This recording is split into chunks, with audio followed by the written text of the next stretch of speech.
Rail નદીમાં 2 દિવસ પાણી આવ્યા બાદ રેલ નદીના રળિયામણા દ્રશ્યો જોવા મળ્યા છે।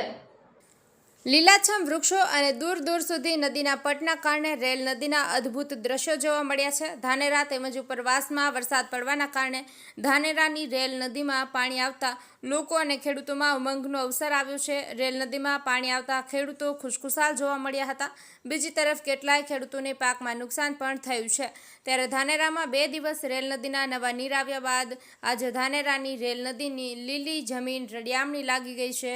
કેટલાય વર્ષ પછી સૂકી પડેલી રેલ નદીમાં પાણી આવતા રેલ નદીની રેતી ઠંડકવાળી છે અને આજુબાજુના વૃક્ષો લીલાછમ જોવા મળી રહ્યા છે અને નદીનો પટ દૂર દૂર સુધી રળિયામણો લાગી રહ્યો છે અને તેના દ્રશ્યો ડીએમ ન્યૂઝના કેમેરામાં કેદ થયા હતા।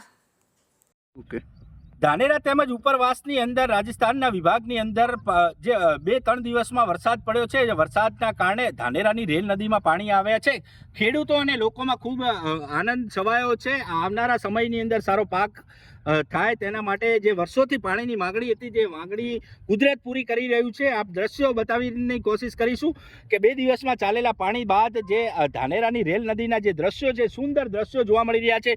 દૂર દૂર સુધી લીલાછમ વૃક્ષો અને જે કહી શકાય કે રેલ નદીનો જે પટ છે, જે પટ એટલો બધો લીલોછમ જોવા મળી રહ્યો છે, જેના કારણે દ્રશ્યો ખૂબ જ સુંદર જોવા મળી રહ્યા છે। ડીએમ ન્યૂઝ ચેનલ આજે રેલ નદીમાં પહોંચી છે અને તમામ દ્રશ્યો આપના સુધી પહોંચાડવાની કોશિશ કરી રહી છે અને આ તમામ દ્રશ્યો આપને બતાવવાની કોશિશ કરી રહ્યા છીએ। અને ખૂબ જ વરસાદ આવવાથી જે પાણીના તળ ઉપર આવી રહ્યા છે, જેના કારણે ખેડૂતો અને લોકોમાં આનંદ છવાયો છે। મહેન્દ્ર સોલંકી સાથે ધીરજ પરમાર, ડીએમ ન્યૂઝ, ધાનેરા।